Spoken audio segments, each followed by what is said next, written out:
Hey, what's up there? How you doing?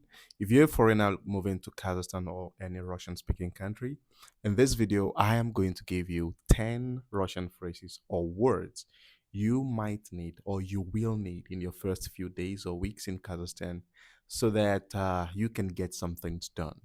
And one other thing, I got lost, so you don't have to get lost. Okay, let's get started.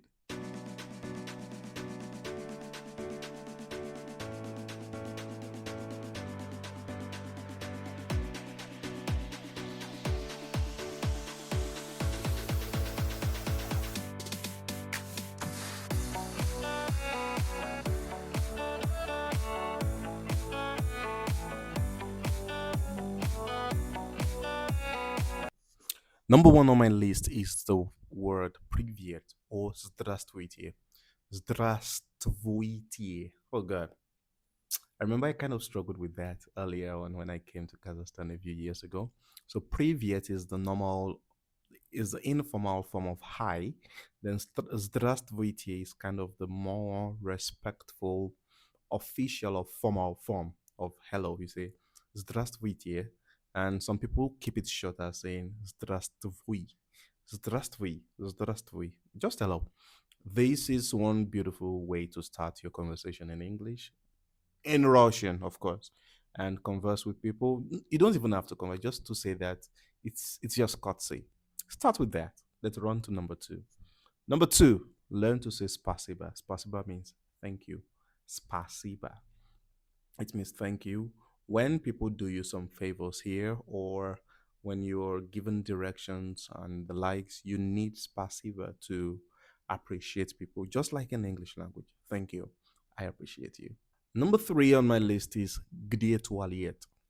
Где туалет is something you definitely will need in emergency situations. And this is not just about you getting pressed or needing a toilet. It's just something you might have to you we're not always prepared to use that phrase, right? Где means where, and toilet, of course. Where is the toilet? You will you might just need it. Just learn it. Just learn it. Trust me. Learn it. Где туалет. Number four on my list is сколько это стоит. Сколько это стоит. Сколько это стоит. Basically, you use that to ask for prices of things. Сколько means how much. Это стоит. It means how much is this. You might get to situations where you want to ask for prices of things, and one thing you expected to do is to ask in the Russian way. Now, when you ask "Сколько это стоит," most of the time they reply with Russian. Then I'll teach you other words to help them communicate. Usually they put the price in calculators for you. Once they notice you're a foreigner, they put the prices in calculators and you get to pay them whichever way possible. But that's it. You ask "Сколько это стоит," which means how much is this? Number five is a beautiful way of asking for permission, which is Moshna Pashaluste. Moshna is like, can I do something, please? Can I do this? Can I, please? Moshna Pashaluste. And you use these in situations where you want to ask for extra seat, ask for a seat on a bus, you want to ask for maybe space or something, or people actually come to you to ask for photographs. In situations like this, you get to understand what they're talking about. Like emotional photograph facialista, which means can they have a photograph with you, can take photos with you. And especially when you're coming to Kazakhstan, it's a beautiful place where people are super hospitable, and you might get to have people coming to take pictures with you. It's nothing crazy. It's nothing. A lot of people just like to have fun. So when they come and they say emotional partiality, it's amazing. Now to my number six, which is a bit counterintuitive. It is "Я не говорю по-русски." "Я не говорю по-русски." What does that mean? I don't speak Russian. Now, why do I say it's counterintuitive? Is that if you go to a native person, or if a native person comes to you and you say fluently, "Я не говорю по-русски," which implies I don't speak Russian. They are kind of going to look at you like, wait, you are using Russian language to tell them that you don't speak Russian language. It is weird, but it's still a way to take a risk and tell them, I don't understand that. Probably they will understand that you just had to, maybe you learned the phrase to be able to communicate that fact. When I was writing this down, I thought about it. Then I'm like, okay, let's just throw it out there and see how it goes. So maybe counter it with it. But when you do so, I don't speak Russian. Я не говорю по-русски. Now, number seven is a situation where, let's say, somebody comes to you've probably learned some phrases in Kazakhstan. I experienced this firsthand. You've learned some phrases in Kazakhstan, and you start to speak these phrases. Now, something happened. When you start to speak some of these Russian, those little phrases you've learned in Russian, and you communicate with a native Russian speaker, this is what happens. They get excited and they give you this, they pump you with questions. And you're like, wait, wait, wait, wait, wait. And you say, Говорите медленно, пожалуйста, which means speak slowly, please.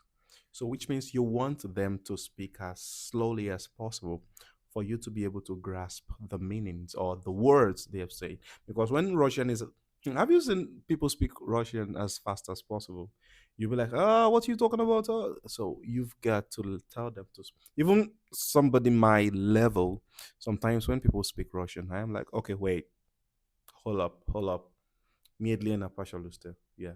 You can just say медленно, slowly, please. Or you say, speak slowly, please. Говорите медленно, пожалуйста.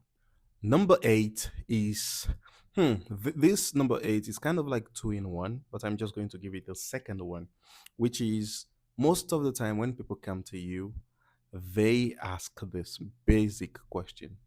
Apart from your name, they say, Atkuda. Atkuda means where are you from?